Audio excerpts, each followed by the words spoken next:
A relatoria da ministra Carmen Lúcia, a quem passo a palavra.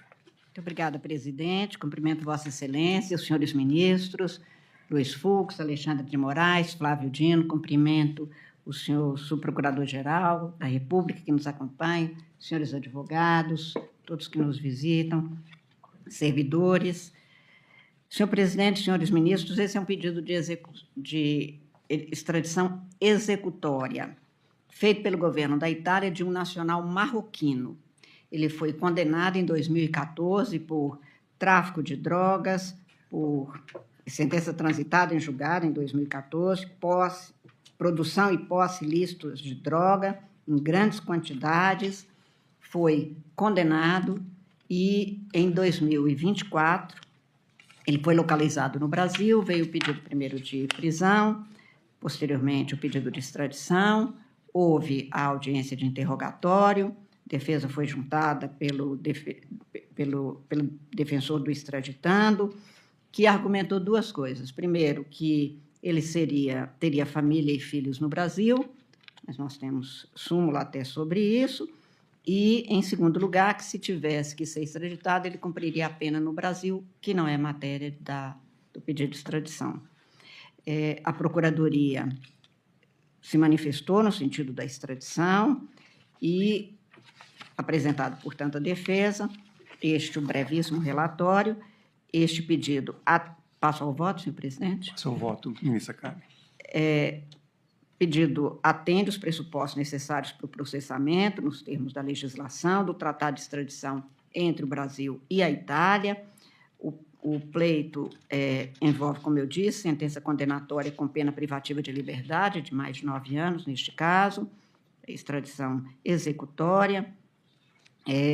O pedido veio com os documentos exigidos pela legislação, descrição precisa de fatos, data, local, natureza, circunstância, a sentença proferida pelo Tribunal de Apelação de Gênova, certidão de trânsito em julgado, ordem de prisão do procurador-geral daquele país e a dupla tipicidade, não houve a prescrição e, portanto, todos os requisitos ao deferimento da extradição estão satisfeitos pela legislação brasileira. O crime, como eu disse, é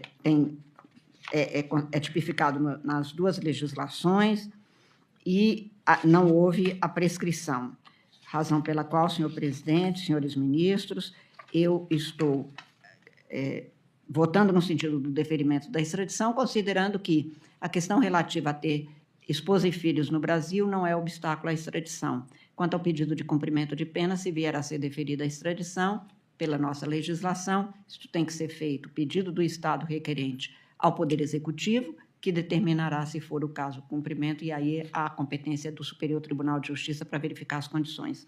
Portanto, senhor presidente, senhores ministros, eu estou votando no sentido de deferir o pedido de extradição formulado pelo governo da Itália, para que o extraditando possa ser entregue, se esta for a decisão do presidente da República, na forma da legislação vigente, para cumprimento de penas referentes aos crimes pelo qual condenado o extraditando, anotando que o Estado deverá assumir os compromissos, ser efetuada a detração do tempo de prisão para fins de extradição, observar que o cumprimento máximo da pena privativa de liberdade no Brasil é de 30 anos, ainda que somados mais de uma pena, que o extraditando não será submetido à prisão ou processo por fato anterior ao pedido de extradição, ou diferente desses que foram aqui examinados, não entregar o extraditando sem consentimento do Brasil a outro Estado que o reclame, não haverá, por motivo político, algum dado que possa agravar a pena e não será submetido o extraditando à tortura, a outros tratamentos ou penas cruéis, desumanos ou degradantes. Para fins de detração, eu anoto que o extraditando está preso no Brasil desde 28 de novembro de 2024 e estou, portanto, determinando ainda que se oficie ao diretor da penitenciária de Itaí, porque ele alega que nem as visitas da família não estavam sendo devidamente acatadas. Mas aí é um pedido administrativo que não impede nada o desfecho no sentido do deferimento da extradição. Como voto, senhor presidente? Obrigado, ministra Carmen Lúcia. Como vota o ministro Flávio Dino? Senhor presidente, saúdo Vossa Excelência, assim como a ministra Carmen, o ministro Fux, o ministro Alexandre Ministério Público, doutor Jacobina, senhoras e senhores, eu creio que a eminente relatora analisou todos os requisitos legais. Evidentemente, tenho muita simpatia, no caso, pela tese da transferência da execução da pena, que seria uma solução intermediária e justa, porém, não é cabível tal apreciação nesse momento. Portanto, no âmbito da cognição restrita do processo extradicional, eu acompanho a eminente relatora. Como vota o ministro Alexandre de Moraes? Boa tarde, presidente. Cumprimento Vossa Excelência, cumprimento a ministra Carmen, ministro Fux, ministro Flávio Dino, também o nosso subprocurador-geral da República. Presidente, também, assim como a relatora, entendo que todos os requisitos estão presentes para a extradição, acompanho integralmente.